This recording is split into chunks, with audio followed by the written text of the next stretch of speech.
Good morning my friend. तो मैं आपको एक छोटा सा सवाल जो मैंने दिया था इंटीग्रेशन का, डेफिनेट इंटीग्रेशन का, वो मैं आपको बताता हूँ। तो देखिए सवाल हमारा कुछ ऐसे था, -1 से लेकर के 1 x mod x dx upon greatest integer x plus 2 का होल स्क्वायर। तो देखिए यहाँ पे x मुझे समझ नहीं आ रहा था इसे क्या क्या करना है, कैसे करना है। देखिए इसमें डुअल कंसेप्ट इंक्लूडेड है। जेई मेंस में इस तरह के सवाल आते हैं, तो मुझे लगता है ये भी हो सकता है आ जाए। ग्रेटेस्ट इंटीजर है ये मॉडुलस फंक्शन।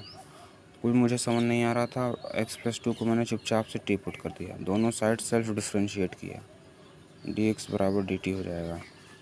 लिमिट हम अब नई लिमिट बनेगी, -1 डाल देंगे लोअर लिमिट तो यहाँ पे 1 हो जाएगा, अपर लिमिट यहाँ पे 1 डाल देंगे तो यहाँ पे 3 हो जाएगा। In terms of t x हो जाएगा t-2 modulus of t-2 dt upon greatest integer t whole square. Greatest integer का ग्राफ, अब देखिए दो वेरिएबल है इसमें, ग्रेटेस्ट इंटीजर t और t-2। जो हमारे लिए लिमिट दी होती है इस डेफिनेट इंटीग्रेशन में, वो इन फंक्शंस की नहीं होती, वो बल्कि इस वाले t की होती है। t की वैल्यू 1 से लेकर के 3 तक वेरी कर रही है। तो पहले हम देखेंगे, अब मॉडुलस, इस मॉडुलस को हम पहले डिफ़ाइन कर लेते हैं। मॉडुलस ऑफ t-2 एक मान लीजिए जैसे ओरिजिन है,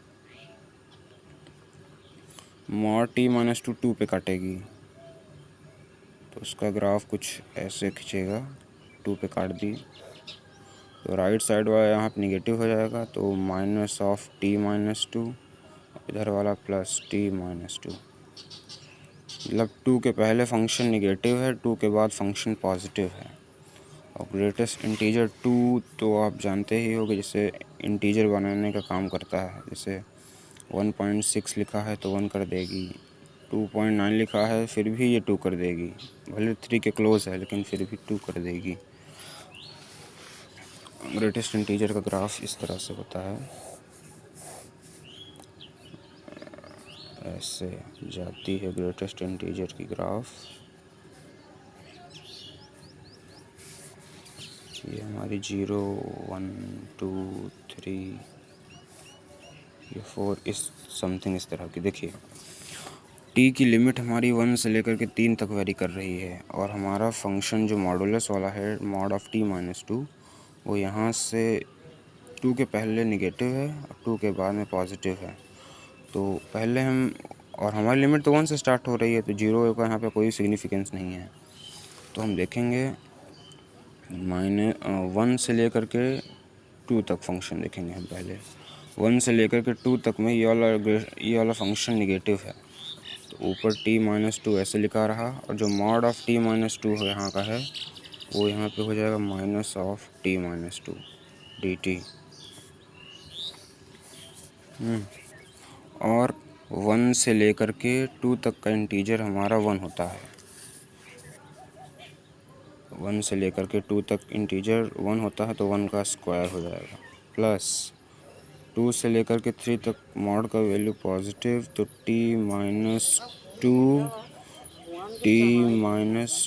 dt upon greatest integer of 2 to 3 2 to 3 greatest integer.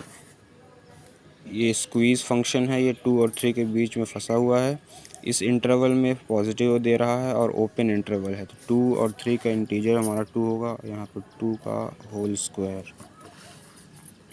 इसको सिंप्लीफाई कर लेंगे, माइनस कॉमन निकल जाएगा, 1 से लेकर के 2 t-2 का होल स्क्वायर dt प्लस 2 से लेकर के 3 t-2 two whole square dt upon 4।